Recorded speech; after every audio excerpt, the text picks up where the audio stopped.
Hello dear learners, welcome back to my channel. As I promised you, we are going to start again basic terms of accounting. So don't waste your time, we will starting basic accounting terms. So learners, as I promised you, we are going to start a series of accounting terms, right? So today we are going to start basic accounting terms, in which first is your transaction. Transactions basically दो तरह की होती हैं. Transactions basically होता क्या है, हम पहले उसको क्लियर करेंगे, then we will move to the business transactions.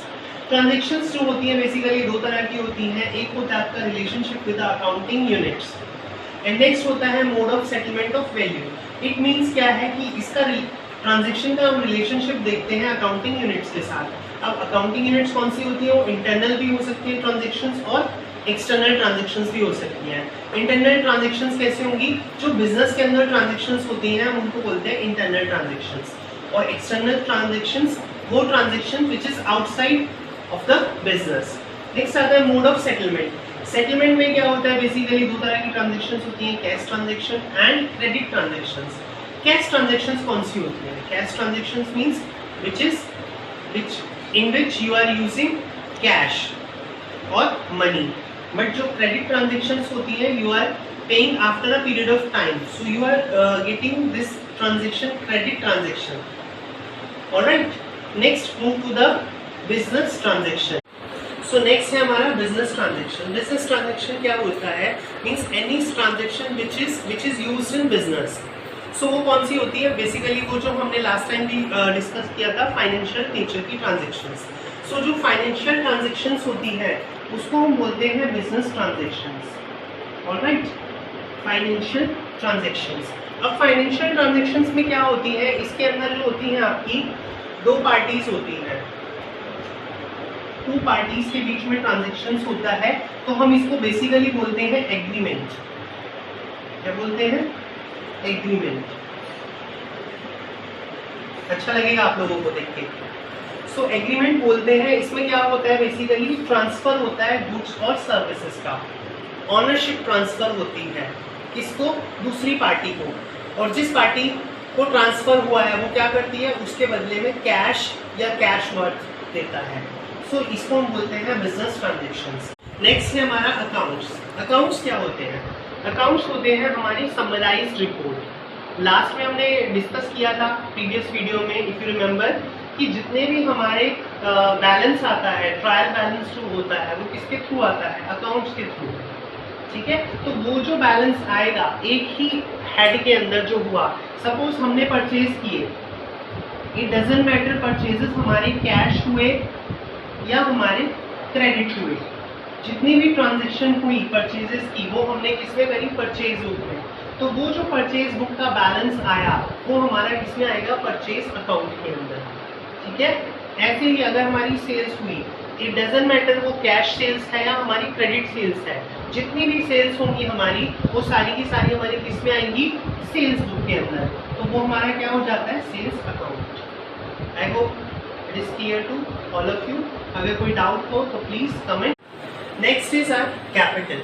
Capital क्या होता है, नॉर्मली आप लोग अकाउंट्स में जब पढ़ोगे तो आपके सामने एक टर्म आएगी कैपिटल. कैपिटल होता है basically that is amount invested by the proprietor या owner of the organisation. So normally जो कैपिटल होती है वो इन्वेस्ट करता है और ऑर्गेनाइजर या ओनर जो करता है. तो हम जब कंपनी की बात करते हैं तो कंपनी के अंदर एक सिंगल पर्सन जो होता है वो इन्वेस्ट नहीं करता है. जॉइंट वेंचर कंपनीज जो होती हैं, आप देखते हो रिलायंस है, टाटा है, ये इतनी बड़ी बड़ी जो कंपनीज हैं उसमें एक सिंगल ओनर नहीं होता. वो क्या होता है, वो जो कैपिटल कंट्रीब्यूट की है वो जनरल पब्लिक ने करी है. किसने करी है, जनरल पब्लिक ने, in the form of shares. ठीक है, तो वो जो शेयर होल्डर्स होते हैं, they are basically the owner of the company और द ऑर्गेनाइजेशन. सो इसका हम कह सकते हैं, इसमें एक हमारा कॉन्सेप्ट आता है जिसे हम बोलते हैं बिजनेस एंटिटी कॉन्सेप्ट. बिजनेस की जो कॉन्सेप्ट की जो नेक्स्ट सीरीज हम करेंगे उसके अंदर हमारे सारे कॉन्सेप्ट्स आएंगे. थोड़ा सा समझ लीजिए होता क्या है।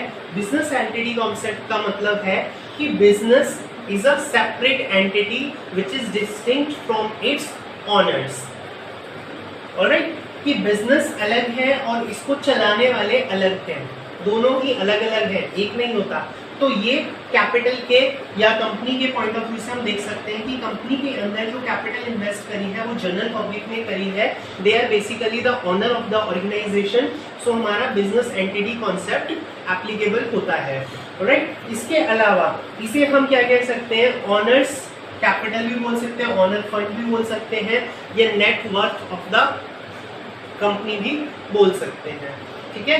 अगर आपको कोई डाउट होता है देन कमेंट करिए और like the video if you like the video. Next आता है हमारा ड्राइंग्स। ड्राइंग्स क्या है, ये वाली ड्राइंग्स नहीं होती जो आप करते हो अभी तक, ये वाली ड्राइंग्स नहीं है। Drawings mean the amount withdrawn by the members, ठीक है। जो कैपिटल इन्वेस्ट करते हैं, ऑनर्स जो होते हैं, वो क्या करते हैं, जब उन्हें रिक्वायरमेंट होती है कुछ पैसों की, तो वो क्या करता है, मनी की रिक्वायरमेंट को पूरा करने के लिए वो कुछ अमाउंट विड्रॉ करता है कैपिटल में से। So that amount withdrawn from the capital is called drawings, alright. तो इसकी हम ट्रांजैक्शन कैसे करते हैं, इसकी हम एंट्री कैसे करते हैं, इसको हम शो करते हैं बैलेंस शीट के अंदर।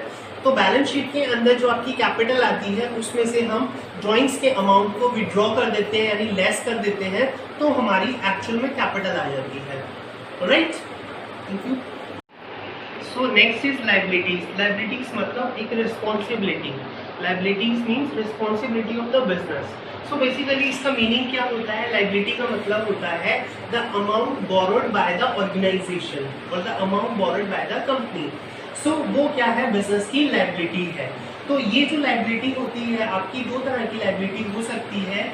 या तो आप बोलोगे जी इंटरनल लायबिलिटी है, इंटरनल, और दूसरी होती है आपकी एक्सटर्नल।